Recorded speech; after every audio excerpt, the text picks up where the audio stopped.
Channel 9 right now, and YouTube Live. So before we get going, we've got a couple of speeches and a couple of thank yous. So first of all, I want to recognize Kathy Lenatra was going to come tonight. There's been an emergency, but she has sent Sue Moran in her behalf. Hi, Sue. Thank you for that. Thank you to all our speakers tonight. We're expecting great things from you. No pressure. But before we get going, the president of the Chamber of Commerce, Mr. Peter Brown, would like to say a few words.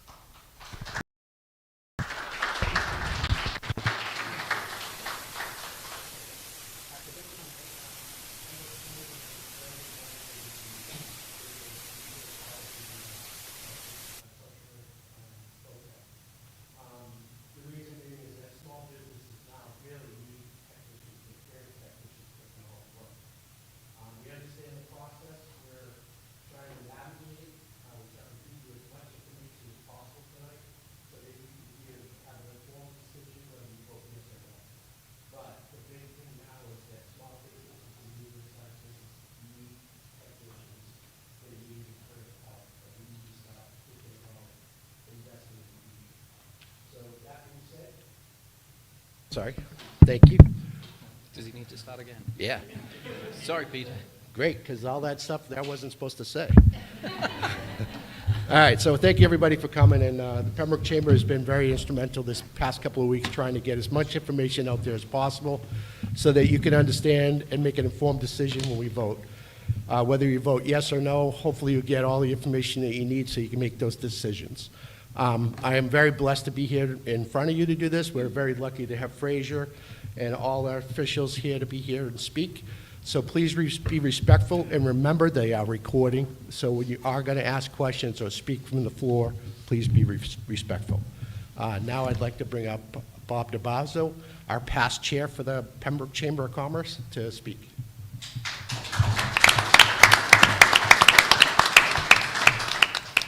I want to thank the Chamber for putting this on, and more so all the other informational sessions they've been having. In the old days, we had 4 newspapers. We don't have any now.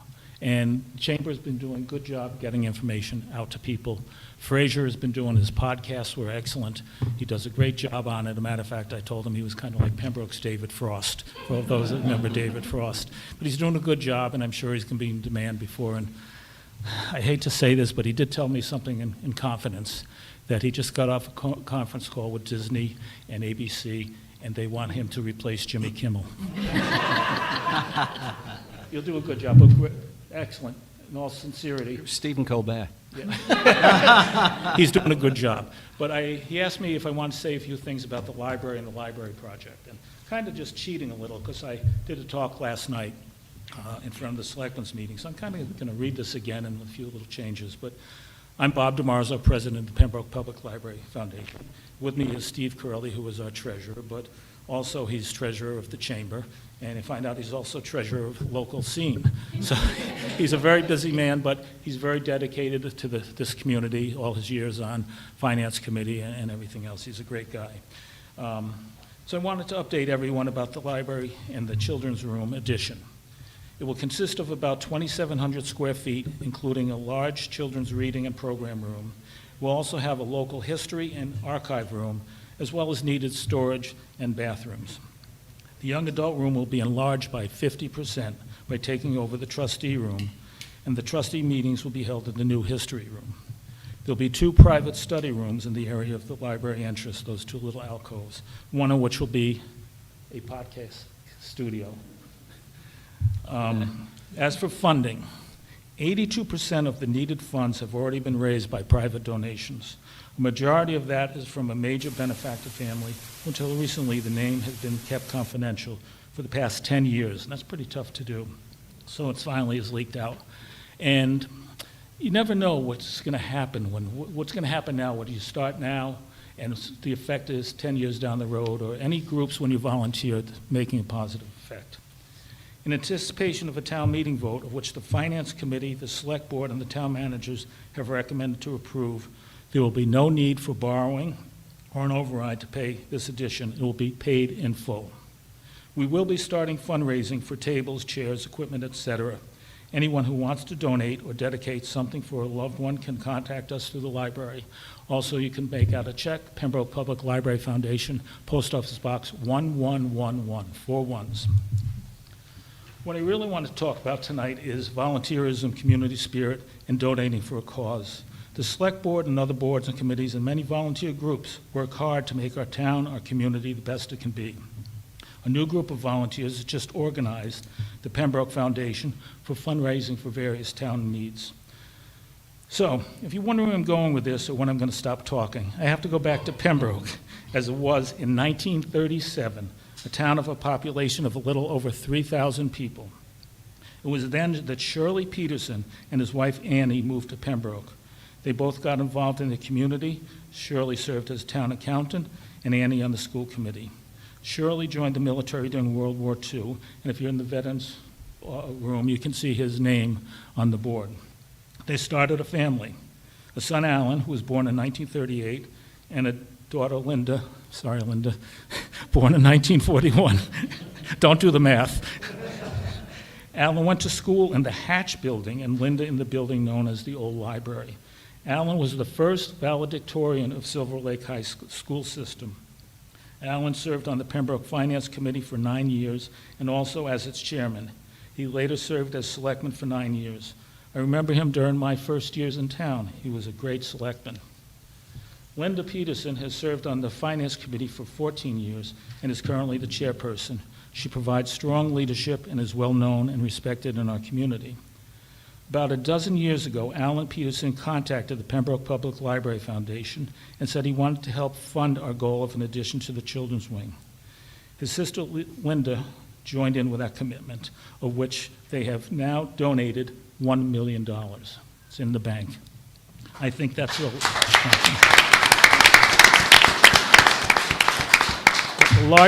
largest donation this town has ever seen in that form. And it's with that generosity and foresight that made this important addition to our community possible. Alan and Linda's commitment to our youth is overwhelming. In each of the past 3 years, they have funded a scholarship for up to $40,000 for each, 2 people in each school, a boy and a girl, Pembroke High and Silver Lake. Alan and Linda are proof that good readers become great leaders. They have shown that every one of us can make a positive difference one way or the other. So now this is the second chance been able to publicly thank Alan and Linda. On behalf of the children of Pembroke, I thank you. And please keep up your good work. Thank you.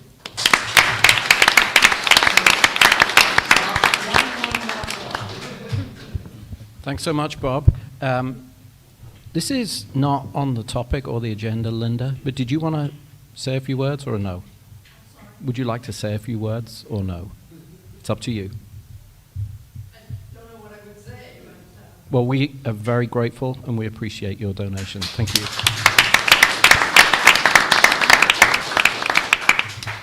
Okay, on to the main event. So today, let's just run through the agenda that we have.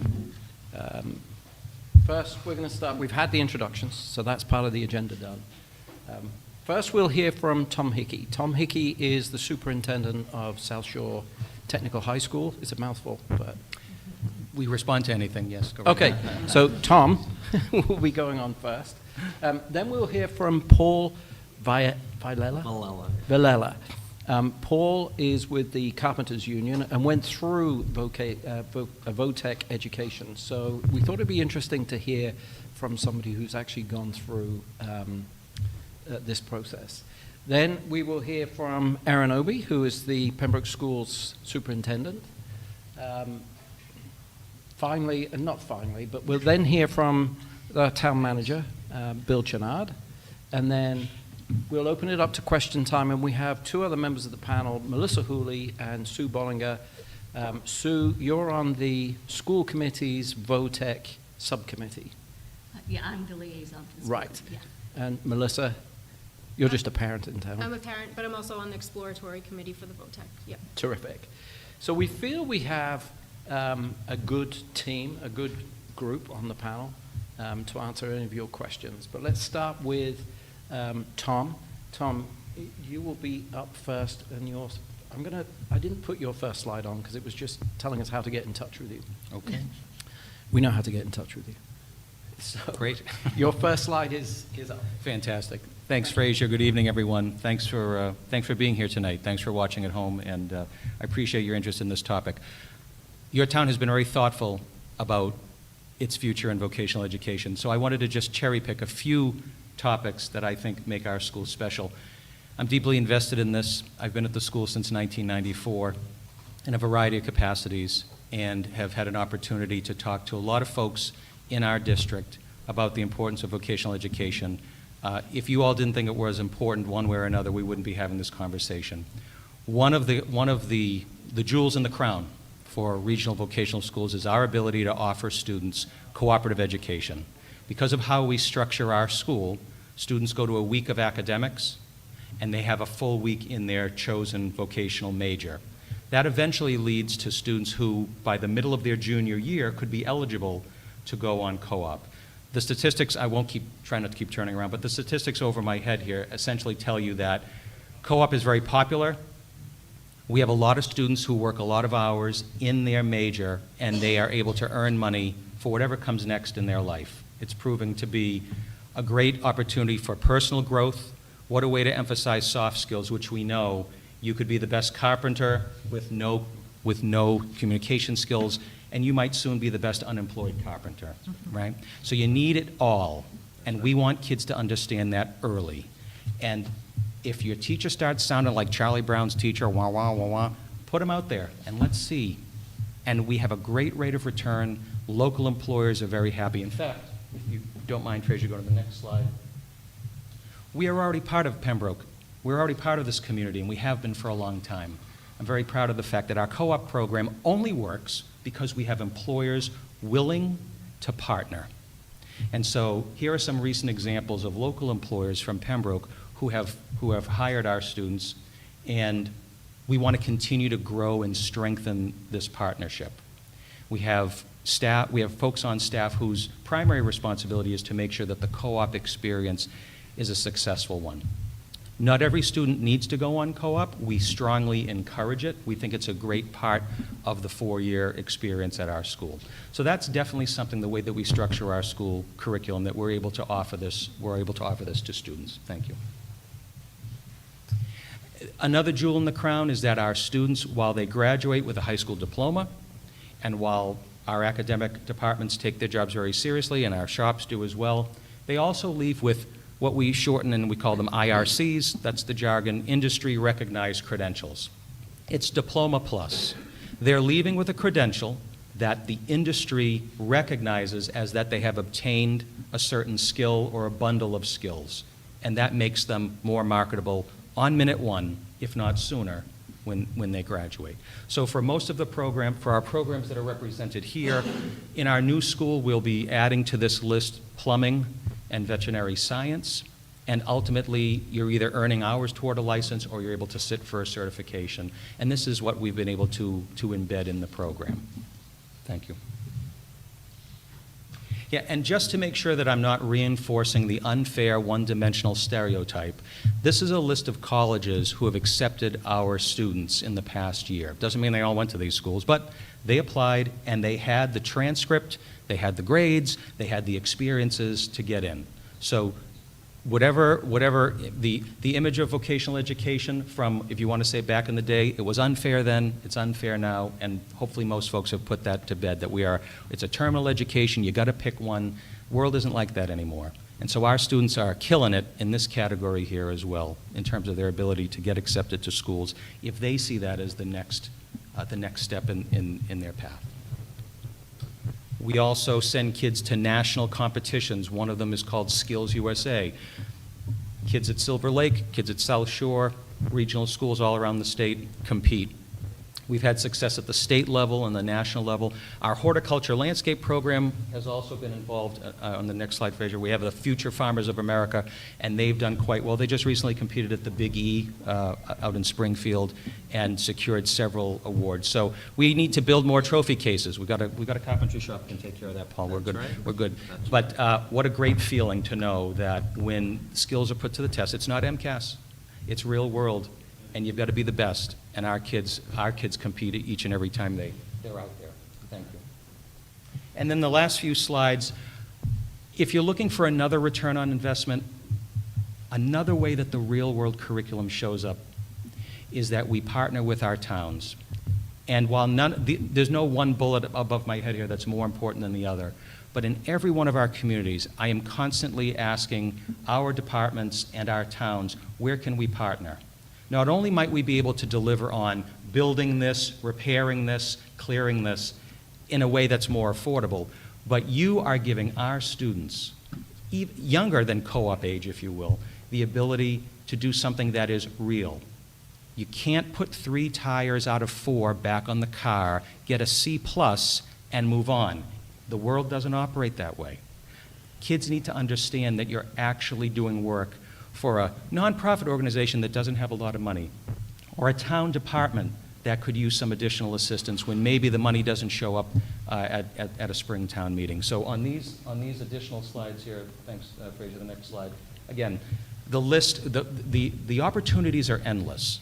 And because our little towns in our region do have to try to become creative when we talk about financing, whether it's private donations for a library wing or anything else, we are a player, we are a partner. We want to partner with our towns. If we're going to use supplies, we can have it be toward a project that's actually going to have durability and a lasting footprint in a particular community. So I would expect nothing less than, as we've just welcomed in Marshfield. We've got a long list of projects we're trying to work on, and we would hope to do the same with Pembroke should that come about. I think, Fraser, that's, again, the list goes on and on. Yes, you can look this over. We do a lot of stuff. And, yes. And this is an image of what our new school will look like. If you're familiar with South Shore, this is going to be on our athletic fields in the back. Same address. They're going to build it in the back. So starting this spring, they'll start to put in some construction lanes, and then they start work in June of '26, and we'll be open for the 28-29 school year, and we will be the perennial away sports team for the next several years. Anybody got a field for several years? But that's sometimes the cost of progress, but that's what we're going to do. And I live in Hanson, so I'm through Pembroke Center all the time, and I'm quite inspired by the look of your community building. And so this has a farmhouse theme, which fits into North Hanover. So it's prefabricated concrete, but we're going to make it look, don't squint and you'll think it's a real farmhouse. But it's much more cost effective to do that. So anyway, that's where we're headed. 900 students. We've got about 700, just under 700 students now. Thanks for listening. Happy to answer questions when the panel is done. Thank you. Well, I'm going to ask a question before we open it up. How many square foot? This is about 250,000 square feet. It's about double. We have about 120,000 square foot ranch right now. Right. Yeah. Okay. And does that double the amount of students? It would not. No. Well, it won't double it. What it does is it most importantly increases the square footage for our shops. Got it. Yeah. Got it. Okay. I think you actually did put another slide in there.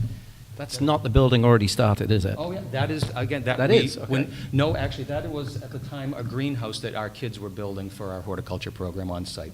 Okay. Yeah. Terrific. Typical day. Thank you very much, Tom. So, Paul, we move to you. Okay. I'll just get going. You give me the nod when you want to move on. Yeah, that's the one. Great. Good evening. It's a pleasure to be here. So my name's Paul Villela. I'm a business representative with the Carpenters Union, long name, North Atlantic States, blah, blah, blah. What it means is we cover 7 states, all 6 New England states, and New York, except for the 5 boroughs of New York City. That's its own district council. We have roughly 30,000 members and about 2,000 plus apprentices. It varies year to year, but right in that range. And we get hundreds, actually probably thousands, we almost get hundreds within Eastern Massachusetts of applications for our apprenticeship every year with the carpentry program.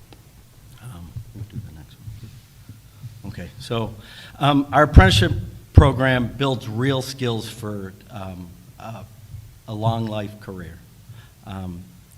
It's a combination from the Carpenters Union and partnership with our building contractors. It's joint venture. It blends classroom learning with on-the-job learning. So what the apprentices do is they go to school for a week, 4 times a year, to get those industry certifications and learn like fall protection, safety things, the OSHAs if they don't have OSHA, and then on the job site is where they get the majority of their training. They get it from working under journey persons, foremen that help them learn with that buy-in from the general contractor or the subcontractor. The goal is to train the most qualified, versatile, productive carpenters. In our case, carpenters. The program works pretty much across the board for the building trades that we can do. So we train them, specifically in our apprenticeship program, we train them in residential and commercial carpentry. And we have specialty trades that their 4 years of apprenticeship would be just with those specialty trades. And there's floor covering, there's pile driving, and then there's millwrights. Normally, it's about a 4-year apprenticeship. It's hours-based, but normally takes about 4 years to become a journey person. Okay, so that top one I find important. Vocational and apprenticeship programs create real career paths for young people, especially those who don't see college as the right choice. Not for everyone. A lot of them do go from vocational schools to college, but when we get them, it's really good when they've gone to vocational schools, and I'll explain.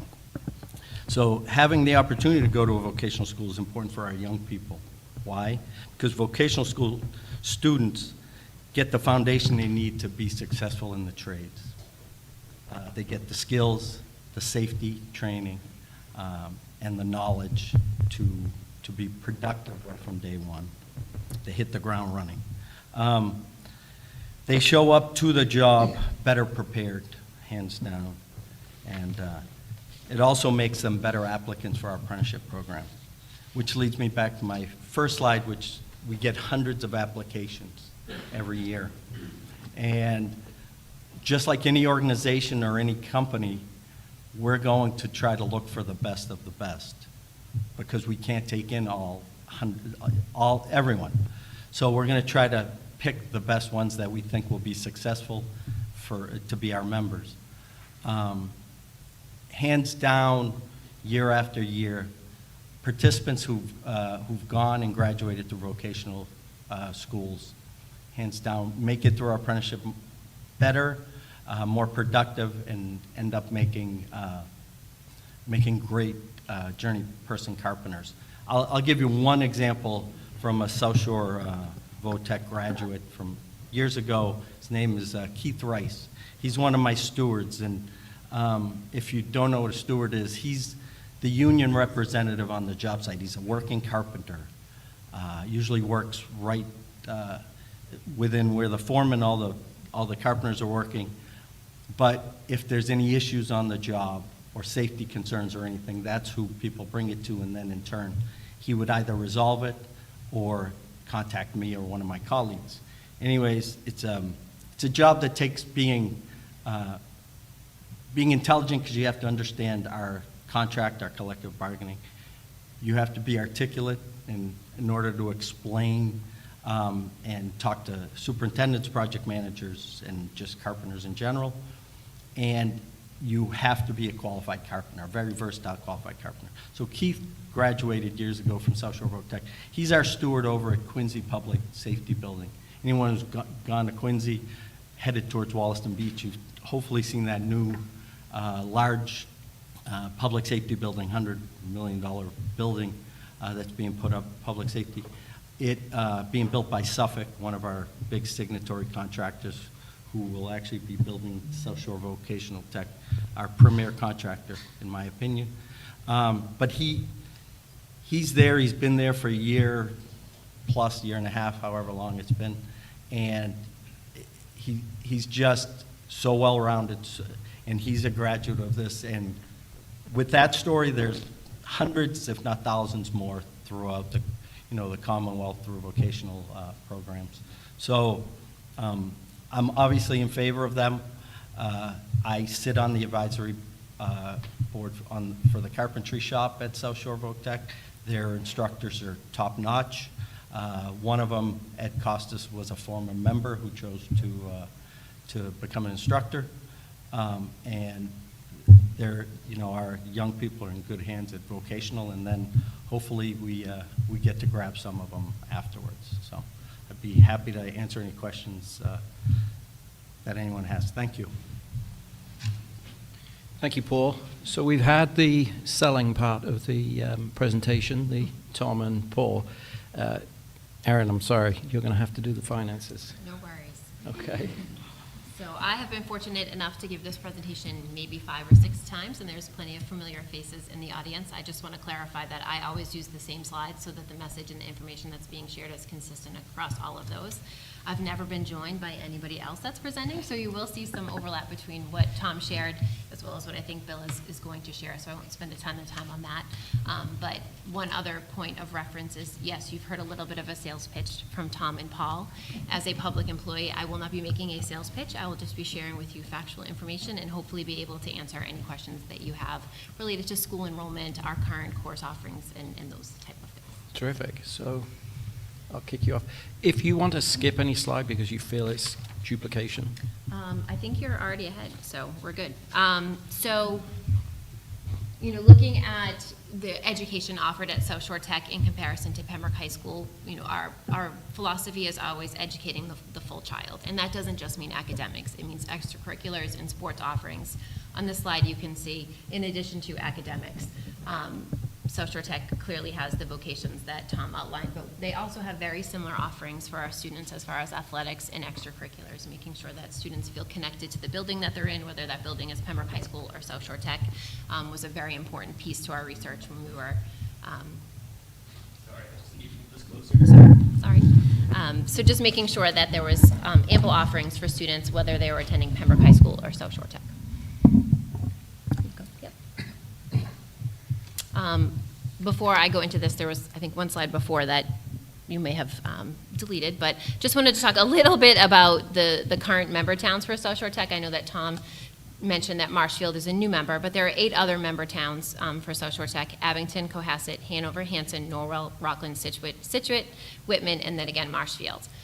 From that list, you'll notice that Pembroke is clearly missing, and there are 3 other South Shore communities that are missing: Hingham, Duxbury, and Hull. We are the only 4 communities that are not currently part of a regional school district for vocational education.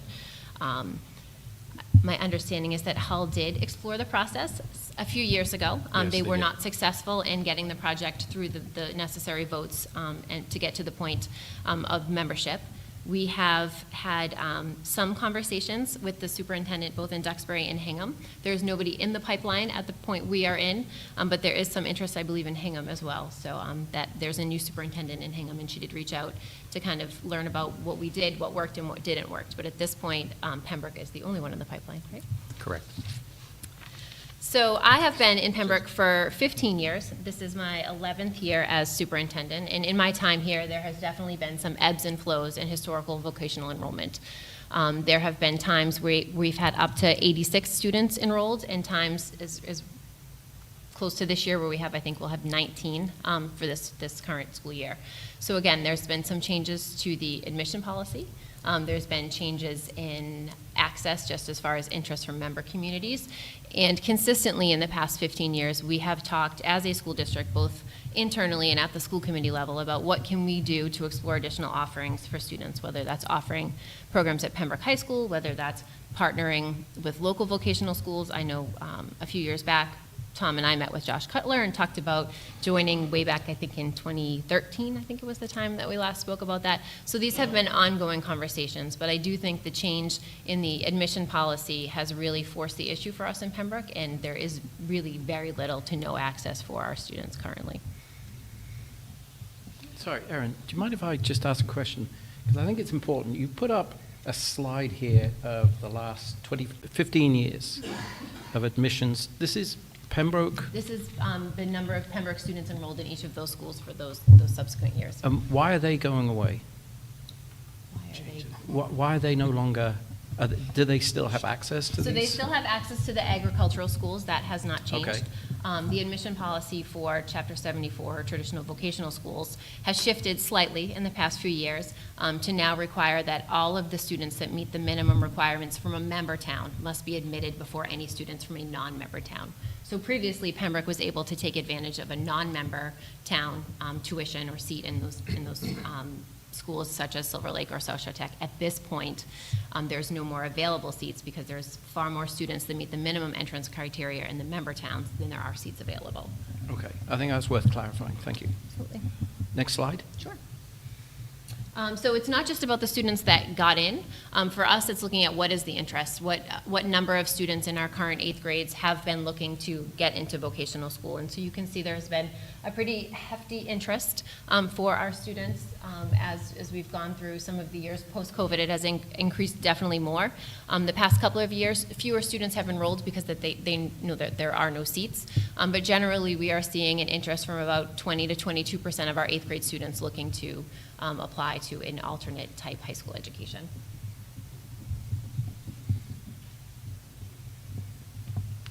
Was that the slide Yep. you've just been? Mhm.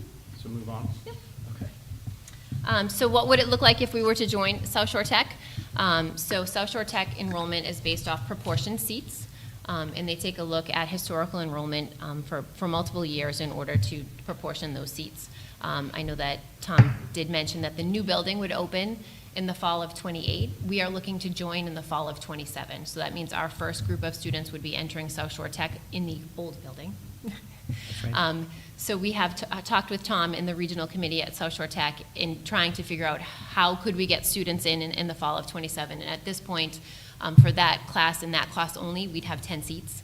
And then once the new building opened, we'd have our proportional share of seats. And you can see from the slide here that that ranges anywhere from 17 to 23, 24, depending upon our historical enrollment. So at full enrollment, when we have 4 full years of students in the new building at South Shore Tech, we could have up to 84 students.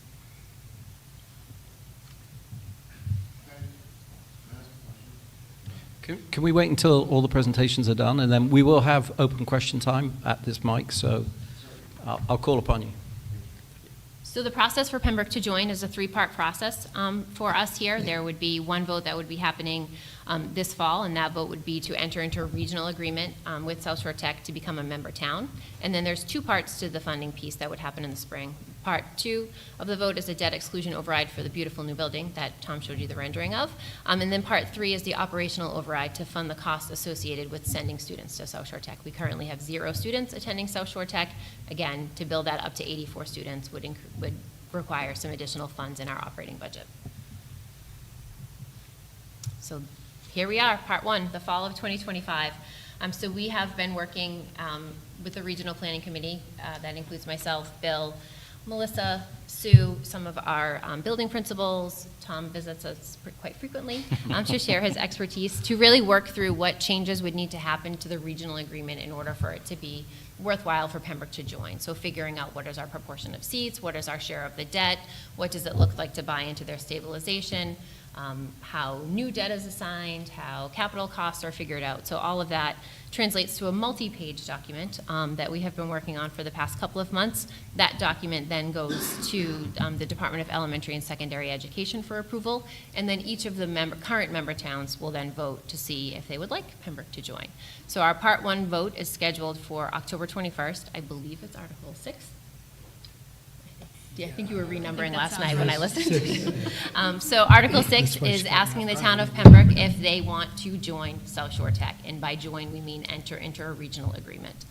By doing it in the fall, it allows the other member towns to have their spring town meetings and ask their voters that same question. Are you interested in Pembroke joining? Sorry. Yeah.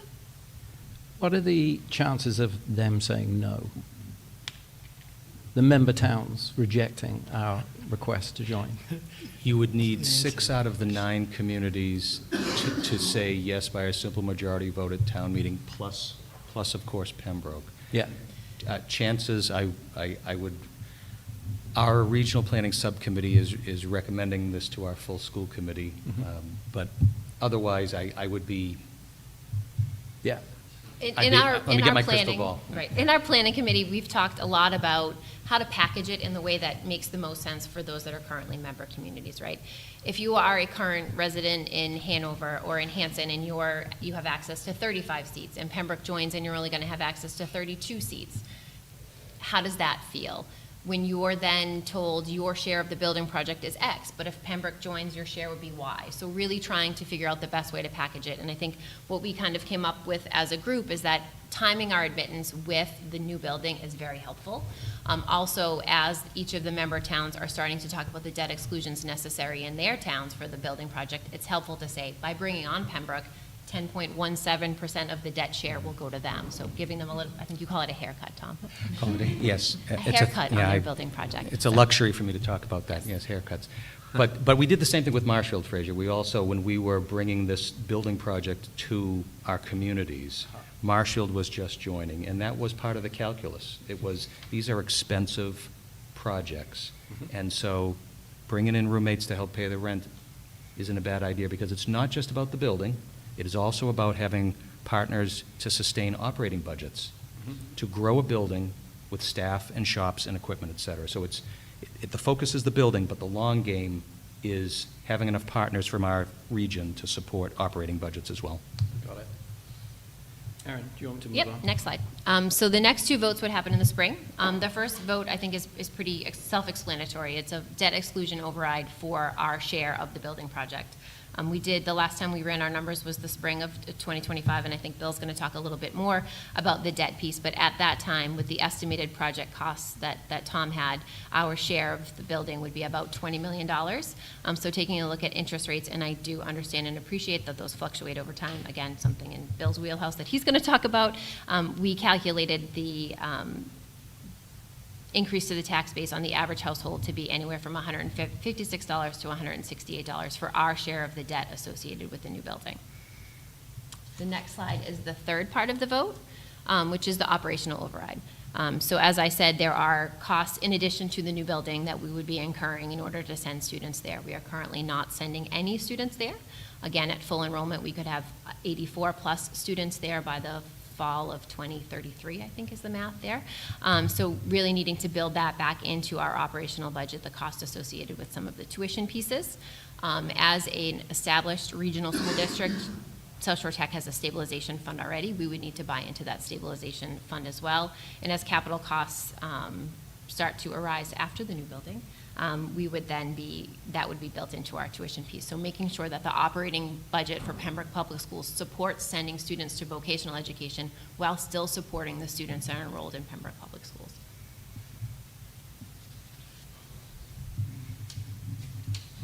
Total cost. Yep, the last slide is just an overview of those couple of pieces. Again, the cost associated with the building, $20 million over 3 years. There's a range there of what the property tax 3 or increase- 30? Sorry, Erin. Sorry. You said 3 years. I'm sorry, 30. 30, thank you. 30 years. Debt exclusions are generally 30 years. Then the operational override could range anywhere from $1.5 to $2 million. Again, that's about a $282 increase on the average property tax bill. The stabilization account that I spoke of earlier is not necessarily an increased cost to the taxpayer because we would have some flexibility in those first couple of years of the operational override before we get to full enrollment.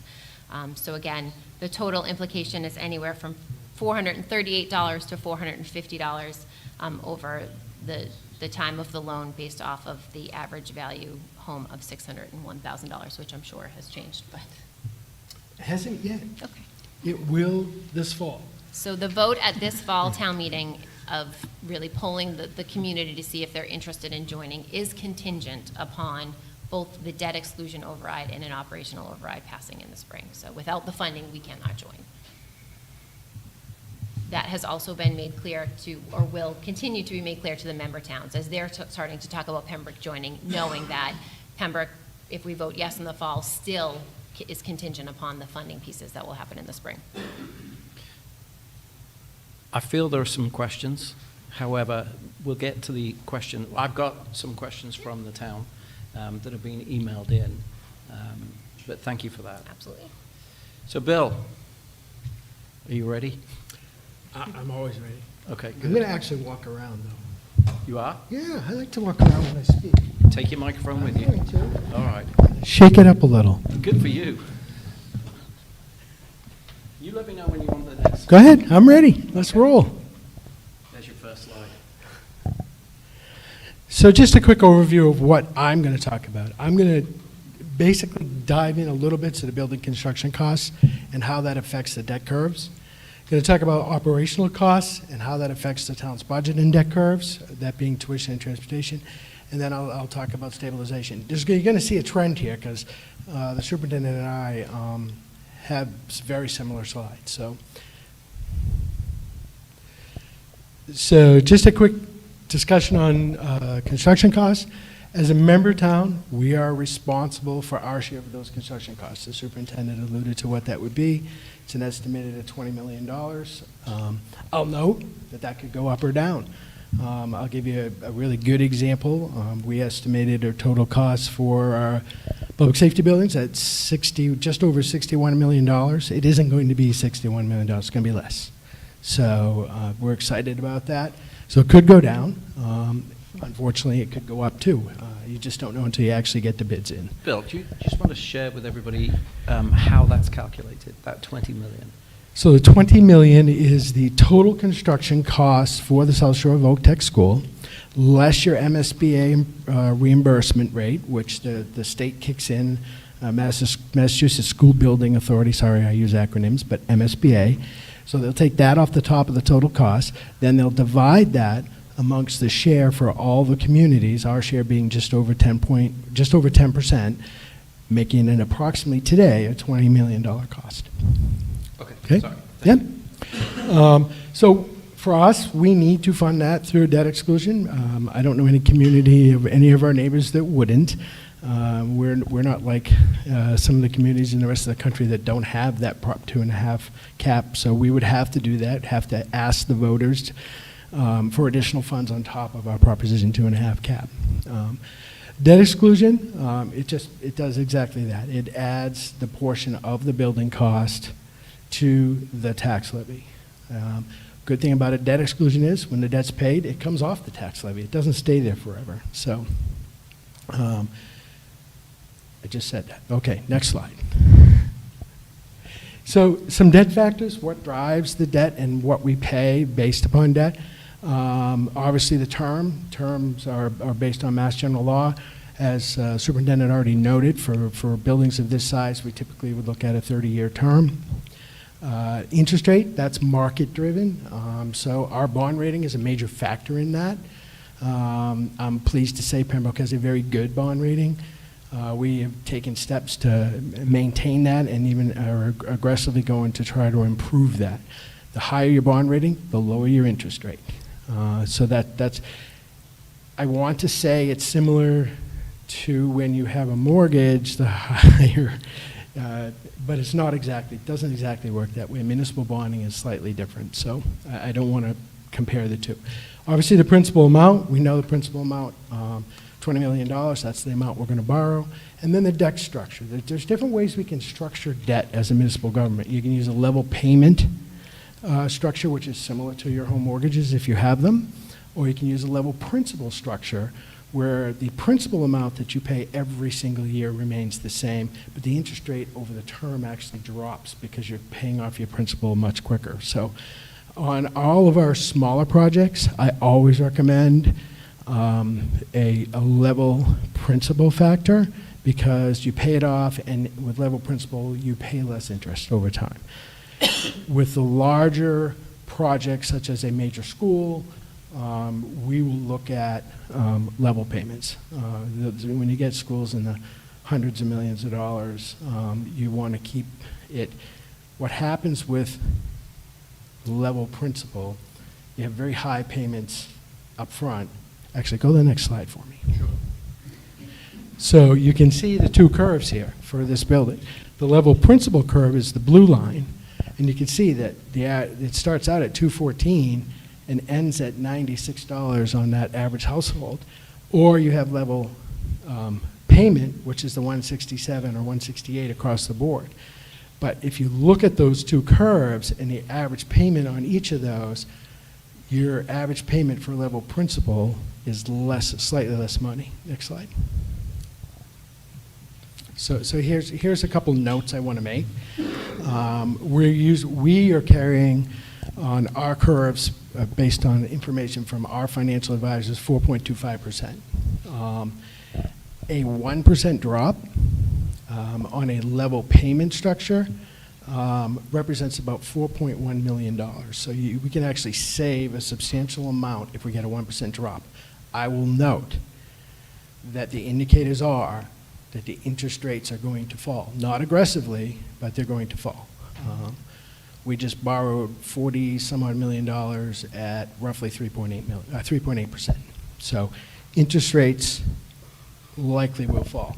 Can't guarantee that, which is why I put the other side up there. If they go up, it's an increase. Next slide. So this is a level, same story with the level principal. Obviously with level, that's level payment. Sorry about that, that's mislabeled. Level payment, same story, and the reason I know it's level payment is because your up or down are the same savings or same increase. So, next slide. So operational costs, the superintendent already went through a lot of this. I'll just go through it quickly. If we get an average of 21 seats a year, that's about 84 students total over as we go through the grades. The average member cost at this time when we did this, and you can see Norwell was the highest, Whitman was the lowest, was just over $16,000. Bed improvements, obviously we're going to have to pay those costs. It's important that we do that. Transportation costs, want to note that when we're all full, it's likely 2 buses. That goes up typically, but so does, we get new growth. Taxes go up, unfortunately. And then at full enrollment, that's about a $1.5 to $2 million cost per year. Next slide. Wait, so the full enrollment is 84. That's based on our numbers today. And how many years will it take to get to 84? 5. So the first year, because we're going to be joining when it's in the old building, we'll just have 10 seats. Then the next 4 years, we would have roughly 20 to 21 seats per year. So it's accelerating from the 10. Okay, thank you. Okay. Next slide. Just a final note, we're still several months away. We're using the best known information we have today. As the information gets tighter, their cost estimates come in, their bids come in, we're going to be able to get really close on our estimates. Once we know those factors, we can figure out, probably within $10 where those tax dollars are going to be for the average resident. And I know you're building out so that you can actually put your own assessment in and know exactly what your impact is. So I just want to highlight that too, because that's really important. It's awesome, so everybody understands exactly what their impact is, because yes, there's an average, but unfortunately that average is probably 1 or 2 houses in the town. So, some people are up above that and some people are below that. So, next slide, I think that's it, right? That's it. We are at this slide. All right. You can take your seat. Thank you, Bill. Fraser, I think at this point, it's really important to let people know that the slides that Erin did are on the Pembroke Public Schools website. Sure. And if Absolutely. anybody wants to look at the numbers, you can just go to the Pembroke Public Schools website, and there's a tab specifically for vocational education. So. And what we will do as a chamber is we will put the entire presentation that you've seen tonight on the Chamber of Commerce's website. We will also put the recording of tonight up there as well. So there's a way to review and rewatch. Treasurer's phone's ringing.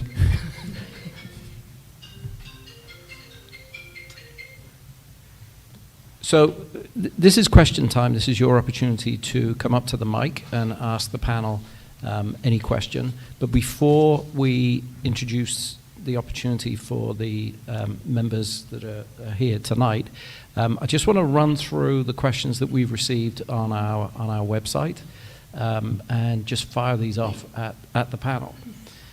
So the first question is, what happens to Chapter 70 if, and I'm guessing, I haven't edited these questions, this is as they came in. I have worked with whoever was sending in the question to say, can we have more clarity? However, so if the number of students attending the vocational school, so I think I understand that question. Do you? Sure. Okay. I think I understand it. So can you answer it? So when students enroll in a vocational school, they're still Pembroke students, so they still show up in our Chapter 70 formula. The way Chapter 78 is determined, the base for that calculation is your foundation budget and your foundation enrollment. Those students are still part of our foundation enrollment. Therefore, our Chapter 70 calculation includes an allowance for those students that are attending vocational school. So I do not anticipate a very large change in our Chapter 70, even at full enrollment. So I have asked this question of Bill as well. So when we get full enrollment, we have 84 students attending.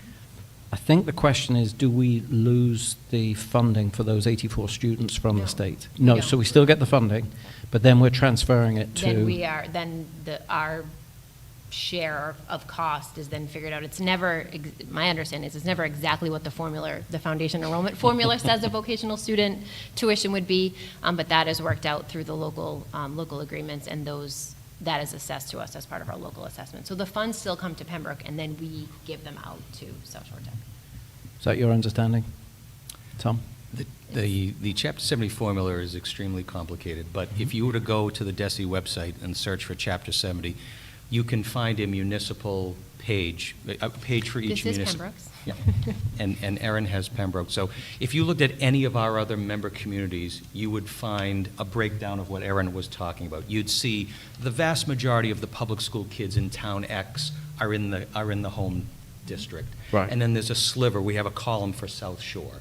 And so over the years, we've tried to find some ways to be able to break that down. But essentially, it will show you what is Pembroke's ability to pay toward public education. That's what the foundation budget does. And at a minimum, then the formula says, okay, this is how much needs to be spent on public education, how much will be covered by the local municipality, and how much will then be backfilled with Chapter 70. Having students enrolled in vocational schools, the Chapter 70 formula anticipates about 54, it changes, but there's probably about a $5,400 per student difference. I'm throwing numbers at you, but what I'm saying is Higher that... or lower? Higher. Right, More, okay. right, more expensive.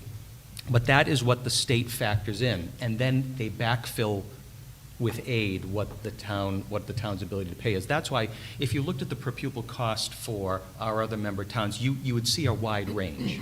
You might see some per pupil costs $11,000 or $12,000 a student, and others getting closer to $19,000. That's based mostly on the Chapter 70 formula. When you get into things like paying for capital or transportation, those are based on student headcount, which has nothing to do with the formula. So there's more to be. There's certainly, this is a separate forum just on Chapter 70, certainly, but the numbers are there. It certainly takes some time to tease them out, though. Okay. If this is voted in, will the property taxes increase to join I'm guessing that's South Shore Votech, take effect around the same time as the town's safety buildings tax hike to Pembroke homeowners? So I guess that's for you, Bill. So the answer is some of it, but most of the public safety building costs will already be on the tax bill the year before that we start this and paying for this. So yeah, there obviously would be overlap for many years after that point, but we're joining in the 27, so the first step payments will be 28, and all of your public safety stuff will be likely on board before that. Those projects will be completed. Right, but there's going to be like a 3-year overlap. Public safety will kick in 3 years before the South Shore Votech kick Public in. safety's kicked in already. Kicked in, right. We've borrowed $35 million for the public safety building. We're anticipating we'll borrow likely another 25 and a half. So it's already kicking in. We'll borrow the rest of that likely next year, and then after that, we'll borrow the South Shore Votech, and the payments will be first payments that I anticipate for South Shore Votech, because there's a period in there, will be the end of 27, 28. And Right. do we have debt dropping off as well? We have the. And I'm talking fiscal years now, not calendar years, because Sure. we budget and do everything within a fiscal year. And yes, there is debt dropping off. That's the school roof, is it, Sue? It's not the There's- school roof. It's school construction, so it's Right. about $1 million that falls off in fiscal year '27 from those large renovation and remodeling projects that happened in the late '90s, early 2000s. Exactly. You're coming back, right? Yeah, okay, good. So, yeah, so to the 27, 28 period, it's just over $1 million. It's actually about $1.5 million. So I would imagine most residents would like to know what you think the number is. What I think the number is? Right. For So we've what? got $450 tax increase for South Shore Votech initiative. Then we've got, what can you tell us about the tax hike? They said tax hike, tax increase for this public safety building. So we had originally estimated, I forget the exact numbers, we are currently estimating just under $600. 600 Just under $600, yes. for the public safety building. Yes. So plus. On that average household. Right. Just make sure that's accurate.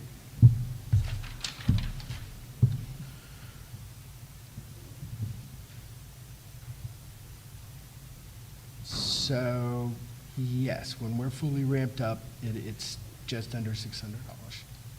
So we're looking at Is the over correct $1,000 per household for the initiative of the public safety. And I'm not trying to decide or sway anyone, but South Shore Votech, public safety, $1,000 a household.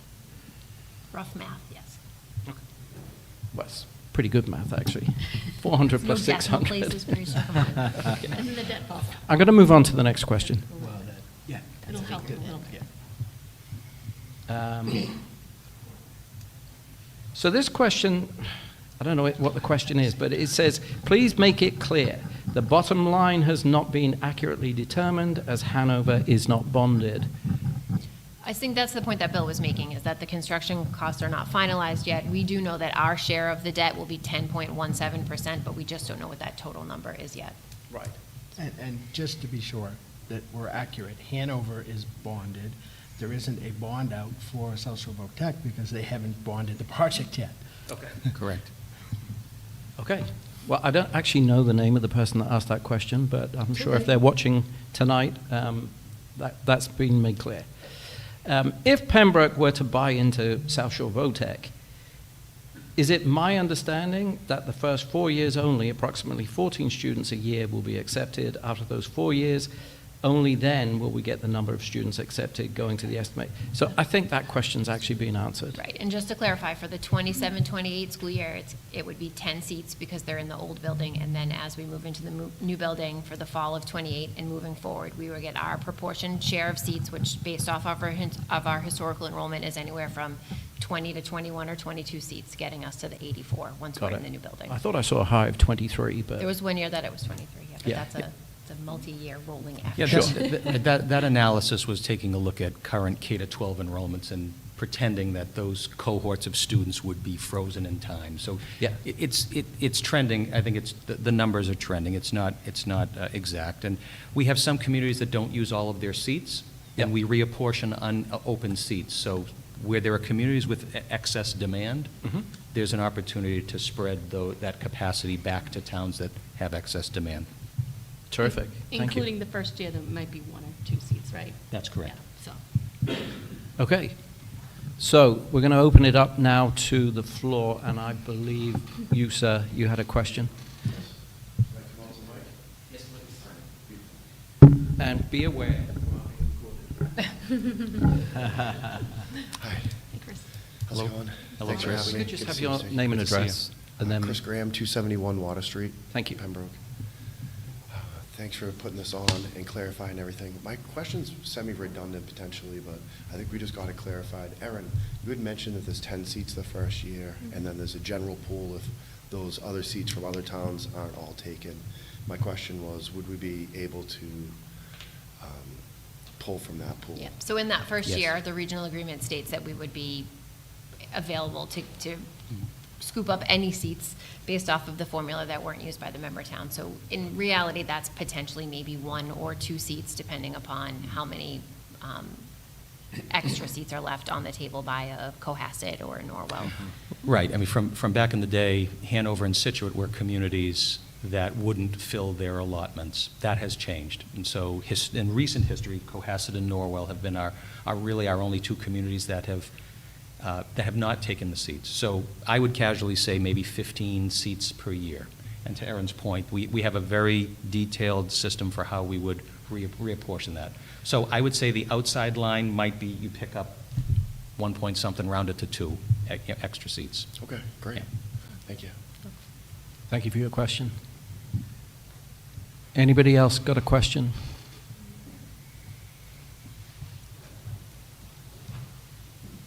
Welcome. Hi, I just wanted to clarify. It's an anticipated $450 per year added tax bill per year specifically for the schools. For the school piece, the whole thing encompasses. So when we break that down to 84 students, that's an actual cost of $5.87 per student that we're investing as individuals by house. $6 per household we would be investing to get to that $450 tax. That's not a lot of money. If your for the house is worth education of our $600,000, future. if it's Okay, worth and if more, it's you pay less, more. then If you it's pay, less. is that correct? Have I got that understood that correctly? I didn't hear you, Fraser. So Sorry. I heard that's her. for the average home at 601,000. Correct. If your house is worth less or more, Less or more. it goes up or down.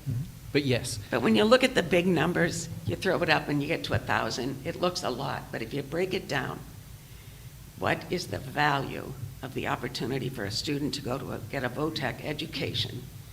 $5.87. That makes a lot more sense to me. Thank you.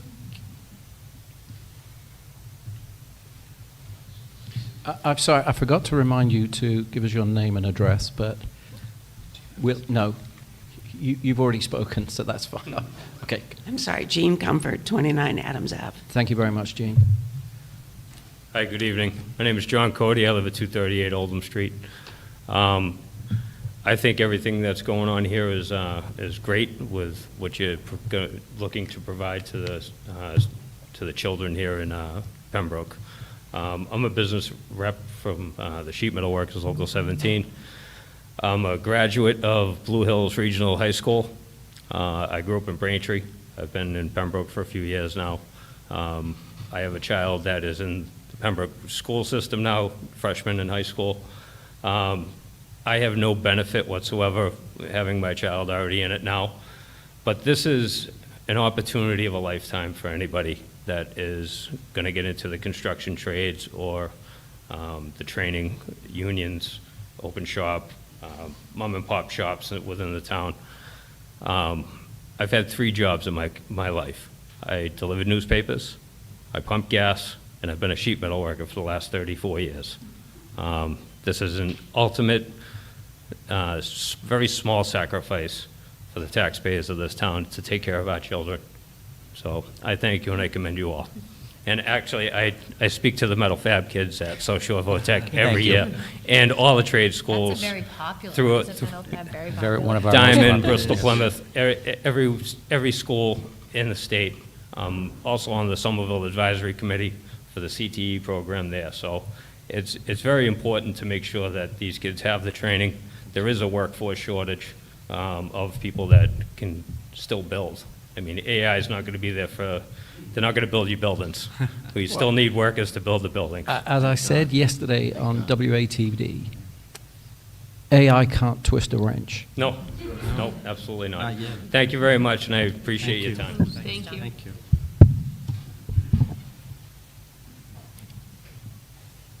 Hi there. How are you? Very good, thank you. 173 High Street, business agent, Blazes Glass Workers, Local 1044. I'm here today to be a proponent for membership, as well as bring awareness to the labor shortage. And John just kind of knocked me off my feet a little bit. That we're facing. I challenge everyone to get familiar with the 41 by 2031 study. And what that is, that's a study that shows that within 6 years, 41% of the workforce is going to be retiring.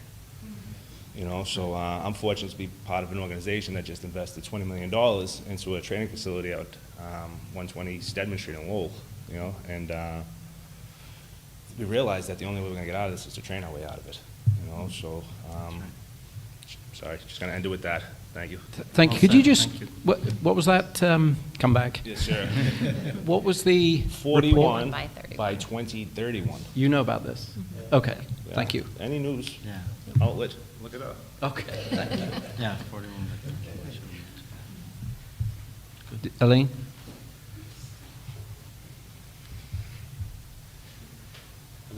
Eileen Flashman, 23 School Street. Erin knows what I'm going to ask. So yes, when you talked about in your section about the operational override, had a range of 1.75 to 2 million, but you only had one amount for what would be. So what's the range of that truly? It's the $2 million, so it's Oh, the so high that's the end. 2 million. That's Okay, the worst that's case great to know. scenario. Yep. That wasn't clear. Thank Yep, you. sorry. I wrote down that I was going to say it even though it's okay. Hi, I'm Tony Leonito. I live in Pembroke. This will pass. In order to convince us to vote this in, you have to answer a couple of questions. Are we going to have a penalty for pulling out of our existing system with Silver Lake? If yes, just let us know. The second question is, if we're allowed into the community, I think we'll be the 10th community? Okay. Correct. So will our share of the new construction be 1/10 of that? Or are we buying into some of the equity in the old building? Let us know. Don't hide it, don't mask it. And then when we're done with paying that off, do we still have the same number or an equity share of the placements as compared to our sister towns? And if that can be all answered and let us know openly before we come to a vote, you're going to have a lot more cooperation. Because a lot of people want this, we need this, but we don't want another system created that we escaped to create our Pembroke Community School System, where we shared 3/4 of the cost with 1/4 of the say-so. So that's what drove us to create Pembroke Schools. So if you can come with those answers, that would be great. I could tackle number 2. Go ahead. So debt. I'll half a step back. Last year, we went back to our member towns prior to the vote on our building, Yep. and we passed an amendment that changed in our regional agreement how debt is apportioned. Since the school opened in '62, the language talked about a fixed share, and that caused great concern for communities that today might be oversubscribed, but Okay. later on, you could see dips in enrollment. So our regional agreement talks about using a 4-year rolling average. So everybody is paying a share. We try to avoid the spikes Yep. and the valleys, so it's not set up fixed. That allows every community to say, oh, so if more kids come from my town, my share could adjust, but if fewer kids come, the share could drop. When this evening, when we've been talking about seats and apportionment, we base it off of a town's 8th grade population. And so that's what really the fluctuation that can be built into this. So there's probably a way to explain that in fewer than 1,000 words, but we are addressing it with great specificity so it's clear in the regional agreement how exactly this would be calculated. And it spells out that, if I was summarizing it, I'd say over time, it's based on a 4-year rolling average. Fixing it is a concern to most of my member communities because no one can guarantee the exact share. And so when someone's paying 21% with only 16% in the building, that gets old very quickly. And so we've created this flexibility. We don't want volatility 1 year at a time. Oh, there's a big crop there. But a 4-year rolling average massages those numbers out, and that was met with unanimous support when we changed that a year ago. Is the construction project going to be managed by a building committee by the member towns, or how's that? Yeah, typical MSBA project in the sense that there's a required school building committee, which we've had in place now for a couple of years, going through feasibility, et cetera. Okay, And the eventual, just to quickly comment on governance, our regional school committee is an appointed regional school committee. The select board in each community appoints one member. It's one town, one vote, 3-year term, appointed by the Select Board. Good. And there might have been, I'm sorry, there might have been in terms of when we're done paying off everything, what's the deal with the share? If we continue to base everything on proportional enrollment, then that will not change. It truly will fluctuate based on, is there a spike or a dip in enrollment in the given community? Thank you. Thank you Sir, for your the first question, sir? Regarding I think Silver you asked Lake. if there was a penalty, right? If there was going to be a penalty to Yeah. get out of our current agreement? We don't have. Silver Lake. Yeah, there is no current agreement, so there's no penalty because there's no current agreement. We don't belong to any other district, it's just Pembroke. Thank you, because we don't like surprises. Yeah, absolutely, yeah. So, I've got two questions for you. Sorry, people, if you were hoping to get in front of me. The first one is, so there's a building committee that has a member of the select board of each town on it. Is that right? Did I understand? A regional school committee? Yeah. Where there's one member from each town. Yeah. Appointed by the respective select boards. Okay. Who is our? Do we have? We're not that a person? member yet. When you're a member, you get a seat at the table. Okay, all right.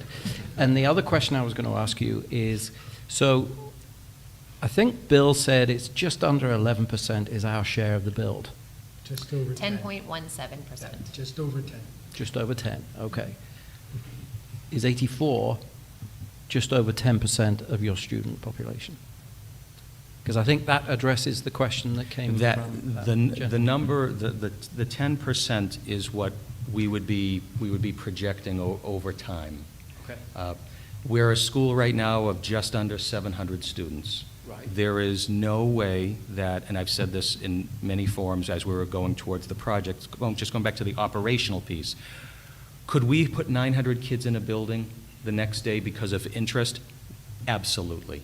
Is it affordable? Absolutely not. It is going to take a responsible and targeted ramp-up of increasing operating budgets. So if we get to 900 students, the 84 that we're all talking about, all of the town's numbers would actually get to increase proportionally. But right now, if we're using today's numbers, that's what you're hearing. You're hearing a number that's slightly, 84 would be slightly over the 700 or so students we have.